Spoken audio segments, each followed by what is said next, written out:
The warning ASPC not available in a Jaguar vehicle means there is a problem with all surface progress control, and it's actually what ASPC stands for. ASPC is basically a low-speed cruise control for slippery or muddy roads or other harsh road conditions, and it relies on a dozen different sensors, but the actual culprit of this warning is not always a broken sensor.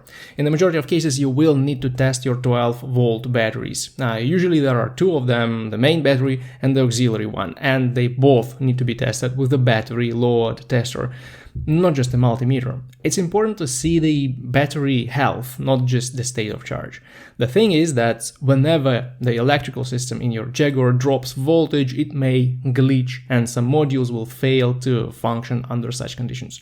This may lead to all kinds of electronic glitches, including the ASPC not available warning, so please check the batteries before you invest any money in repairs. You can buy a cheap battery tester or borrow it for free from a local car parts store. Then if you also see other warning lights on the dashboard, the problem may be with one of the ABS sensors or with the ABS module. To fix this, you will need a good scanner to read the codes and see which wheel doesn't send proper speed readings to the system.